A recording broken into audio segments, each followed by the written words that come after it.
Ahead of a game 7 today here on Sunday, we are going to recap what happened to the Knicks, talk about all the excitement around the WNBA. Just kidding. This is your daily basketball recap. Today, here I'm joined with Max. Hi, Max. How you doing? Good to be here. My name is Levi Jacob, and let's just jump into it.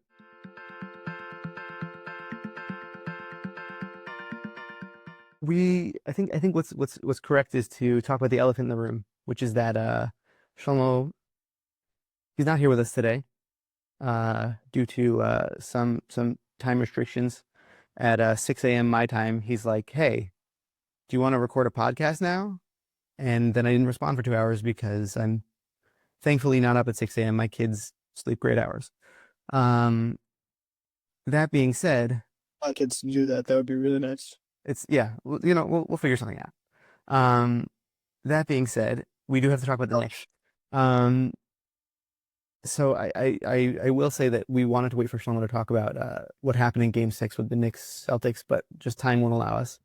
Um, I think we should start off with Knicks won, going to the Eastern Conference Finals, big deal. Everyone played great. Do you want to read stats for it? Should I read stats for it? Okay. Yeah. On the Knicks side, Cal Bridges, 22 points, 9 of 15 shooting, plus 25. OG Anunoby, 23 points, 9 rebounds. Karl Anthony Towns, 21 points, 12 rebounds. All of these guys, 25 plus in the plus minus. Jalen Brunson, 23, 6 and 6 on 8 of 14 shooting. Josh Hart with the classic Josh Hart, 10 points, 11 rebounds, 11 assists. And then on the Celtics side, Jalen Brown, who we'll get into this, apparently was playing with a partial meniscus tear for a while now. Um, 20 points, 6 rebounds, 6 assists, 7 turnovers, and minus 30 from the floor. This one, to me, is the craziest one. Derek White, minus 45 from the floor. 8 points, 2 assists, 1 rebound, 1 steal, 3 of 11 shooting. I, I mean, nobody on the Celtics really showed up. And There's some late game heroics, not heroics, late game attempts from Peyton Pritchard to kind of you know, try and bring them back from oblivion, whatever you want to call it. There's a lot of big questions for the Celtics teams to answer in the offseason at this point, especially with now officially partially torn meniscus from Jalen Brown. Um, I always have a hard time entirely understanding, you know, like especially the beginning of this season. Like, what does that mean for some time? You know what I'm saying? Like, especially at the beginning of this series, why did you need to have Jalen Brown playing alongside Jason Tatum when you were the absolute assumed favorite? Like, what's the point? Give him the rest that he needs, you know? I don't. It's weird. It's very weird. But I hope that I would like everybody to stay healthy, be better. I think that's better for competition. So hopefully he can recover and be better soon. I I am. agree with you guys, honestly. To me, I really don't understand it from, let's say, a football perspective. In football, you have to put down everyone's injury on the injury report or else you get fined. Yeah. So I don't know why it's not the same within basketball, but also, eh, like you said, I didn't even think of that point of towards the end of the season, why is he even playing? Just give him the rest or get him something at I did read he was getting some injections in his knee over the Right. last month. Right. But you mentioned before also it was on air, off air about LeBron all of a sudden with he has something also of just, hey, how do people not know about this? And why is it not being reported? Like everything is known about all of these players and their like deeply personal lives, but we don't know that they're playing with like a meniscus tear. Like, Right. I'm very interested to find out, like, as far as Porzingis as well. Like, they kept talking about, oh, he has this illness, he has this illness. No one put a name to it. I would like to know. Again, with him, I hope that he's healthy. They said that he's been dealing with it for like the past like 2 months. You know, like I hope that he's feeling better. Moving into future seasons for him for his sake. But I ultimately, when you have a star player go down with uh, uh, an Achilles tear, right, and Jason Tatum, to then still be playing Jalen Brown on a partial meniscus tear. Like, I, I don't know. It's a hard story for me to fathom and fully understand why. Like, they're not, they weren't. still thinking that they're going to win the finals, probably at least, with everything going on with them. So like what's the point of putting more of their stars at risk? It's just it's Weren't you in the playoffs? You can't not try. but there is mitigating potential. There's mitigating potential injuries, further injury. Yeah. Derek White, again, like you said, was notably not the same Derek White that we've seen throughout this season and last season. I mean, as I think if you're watching the game, as you saw, it's the Knicks have a lot of, despite their disorganized nature, they have a lot of weapons on defense. And this game, the weapons on offense also came to play, and they really showed out. The Garden was loving it. Everyone was having a great time, and they did what they should have done, which is why it was such a big shock last game. But it's happened sometimes when you're kind of expecting, okay, we're the favorites now. This is it. This gave them the chip on the shoulder they needed, and now they get to go play against the Pacers, who they lost to last year. So Yeah. it's going to be a fun series. It's going to be a very fun series. We're going to do predicting for that. We're predicting for that tomorrow with Shlomo. Hopefully, who knows? No, but hopefully with Shlomo, we're gonna wait to do proper predicting for round two, because by then also Game 7 of Oklahoma City and Denver will be decided, which we can move into the predictions for. I said it'll be hopefully done by that point. I don't know. Some of these games go on for a really long time, so maybe it won't be done until next Tuesday. Who knows? But we'll see what happens. Um, Max, what are your feelings on this upcoming game tonight?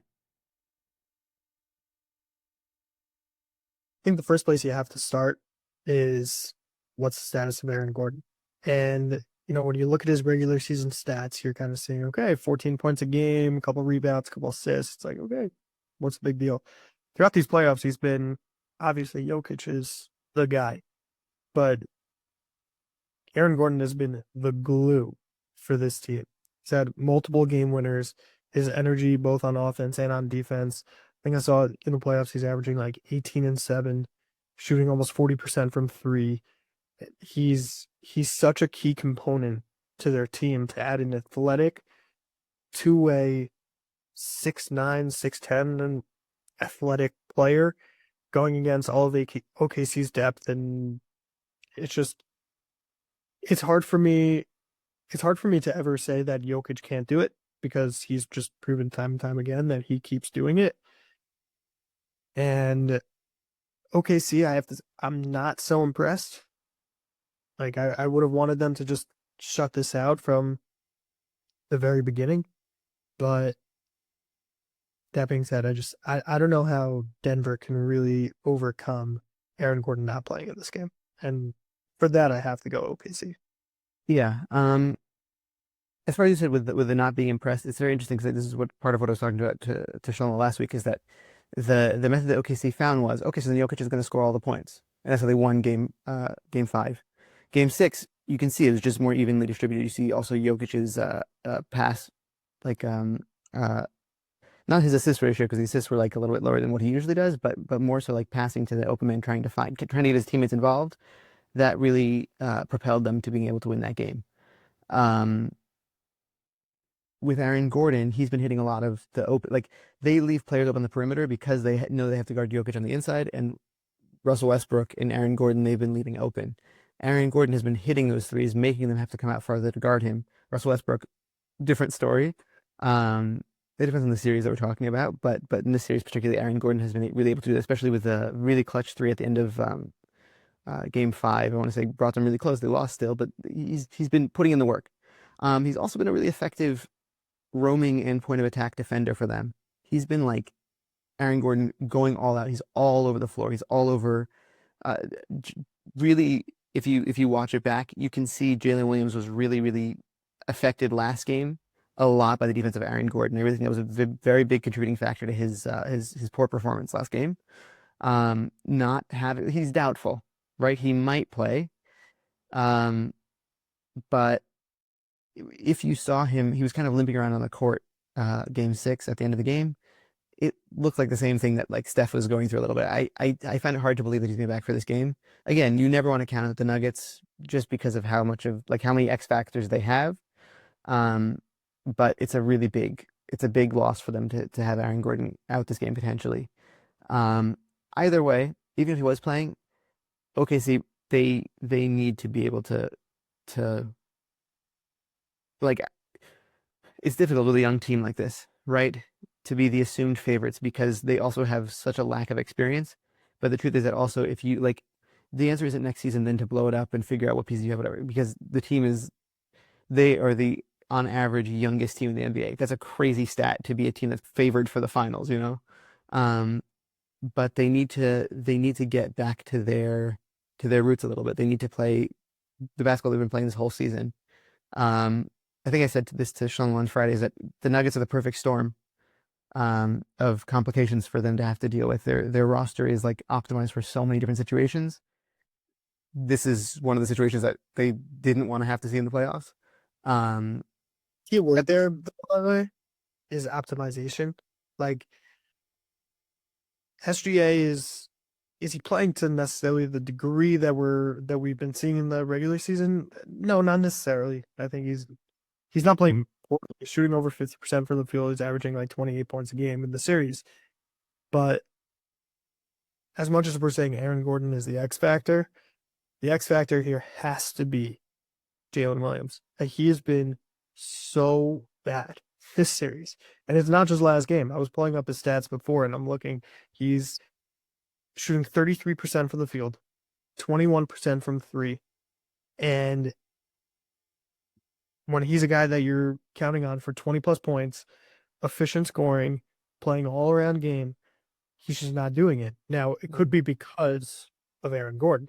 So then maybe the X factor of Aaron Gordon affects the X factor of Jalen Williams. But without him, SGA could put up 45 and it won't matter because Jokic could do that. Jamal Murray could do that. They need Jalen Williams to step up. And if he doesn't, that to me is going to be, I said before, Aaron Gordon is the deciding factor as I'm thinking about it a little more because in life, you're allowed to change your mind. Jalen Williams is to me the X factor, and how he plays will determine if OKC wins or not. I still think they will win because I think the piece of Aaron Gordon is really big, but Jalen Williams has to step up. yeah. Um, it's also hard to keep in mind that he's a third year player. You know, like he does. You're not wrong. It's just it's really the lack of experience is really showing for this team, I think. Um, and I'm also really looking for their bench to step up. Like their bench, they had guys. Isaiah Joe has been like borderline just like kind of not played throughout the series, like not in the Isaiah Joe minutes, and he's like been one of the NBA's premier 3-point shooters, in terms of percentage. Um, their bench needs to step up. I think that they will. I think that this team, like when they get into pressure filled situations, you see that they really can step up. But it's been a very really hard fought series, um, on both sides of the floor, and I think that OKC will win. It's also a little bit of a bias. I also really want them to win, a little bit. Um, but I also think that they will. I think that they will ultimately. Like they really want to make it. Yeah. So we'll see. I would not be surprised at all to wake up tomorrow to Shlomo doing a Jokic's awesome corner and going off, and it it wouldn't be surprising at all. It's really the Nuggets have been such a fascinating story throughout these playoffs, and Jokic himself. And for anyone that hasn't seen, we'll put it over here, whichever YouTube decides of our Jokic's personality coming out in these playoffs and how fun that is. But who knows? It's gonna be a fun game. And also, we'll be able to like actually watch it because it's at a normal time for us. So that's gonna be so. I'm looking forward to also just projecting into the next series round the next round of either Wolves versus Nuggets or Thunder is going to be awesome, and I'm really excited for it. I would be again more excited for OKC versus Minnesota, but it's going to be awesome. It's going to be a lot of fun. I'm trying to contain myself.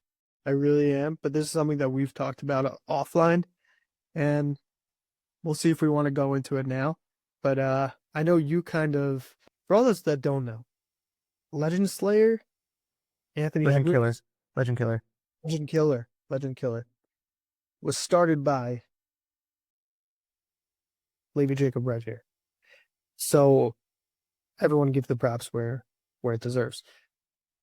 But the idea to me is just so dumb. And this isn't about you. This is about like the level that this is taken off, and like every series he wins, it's like, oh my God, he is like, first of all, I don't even think he's been the best player on his team this playoffs. Right. So that's number one. Number two is he's beating teams, especially this past series, where like, don't give me that he beat Steph Curry. He didn't beat Steph Curry. Right. He didn't beat him.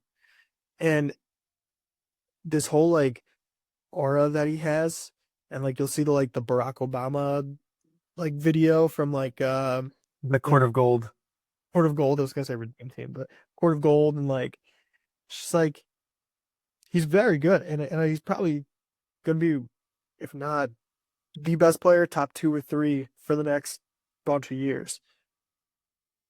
But I feel like this is getting overblown, and until he like establishes that I am clearly the man running the ship over Julius Randle in these playoffs, I can't get behind this idea of like he's the legend killer, he's the legend slayer. Like he's fun, he's awesome. The highlights are unbelievable, and he's definitely better. Yeah. But I don't see it. So a few notes. Number one, but more than the highlights, I think the interviews are the best. I love the interviews. He gives great interviews. He's hilarious. He's so funny. Hilarious. I mean, he's a He's the guy. He's the guy. yeah, he Um, guy's guy. um, all credit where it's due. Also, I just to be clear, I didn't start the Legend Killer thing. I was just give him the '06 Randy Orton moniker because of what his play in the last the last few years and earlier these playoffs. This past series, I agree with you. I don't think it's appropriate. He didn't kill the Warriors. Julius Randle killed the Warriors, which is a little bit shameful. But he's the primary option, Julius Randle. Like that's where I have like a little bit of a belief in like maybe he isn't the new face of the NBA, because like the new face of the NBA isn't doing, like, he pulled a Dwayne Wade when LeBron went to Miami and he was like, I'll step aside. Like, you're friggin' Anthony Edwards, you're 23 years old. Like, don't know. Like, we want to watch you dominate the game of basketball. So Julius Randle's been playing awesome, but in order to really earn it, I need him to, like, he didn't take them out. It wasn't him that did it. So but moving forward, like if they do play the Nuggets again and they take out the Nuggets, like then okay, like like then he can get back on the streak. Um, but yeah, it's not it wasn't appropriate for the past series. I agree with you. I agree with you.